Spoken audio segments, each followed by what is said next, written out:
দুইটার সময় তওবা করে লাভ নাই। একটা হচ্ছে মৌতের যন্ত্রণা শুরু হয়ে গেলে, মৃত্যুর যন্ত্রণা শুরু হয়ে গেলে আগে পা থেকে শুরু হয়ে আস্তে আস্তে গলার দিকে আসে।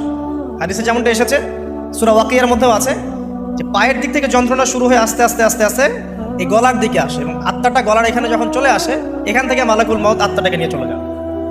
এবং চোখ দিয়ে তাকিয়ে থাকে মানুষ, রুহটা চলে গেলে মানুষ চোখ দিয়ে তাকিয়ে থাকে। দেখবেন এই কারণে মৃত ব্যক্তি তাকিয়ে থাকে, চোখ খোলা থাকে। এবং তখন আসমান থেকে সিঁড়ি নামিয়ে দেওয়া হয়, ওই সিঁড়িতে করে আত্মা চলে যাচ্ছে, ও তাকিয়ে দেখে যে আত্মা চলে যাচ্ছে। এবং মানুষ মারা যাওয়ার পরে চোখ জীবিত থাকে অনেকক্ষণ।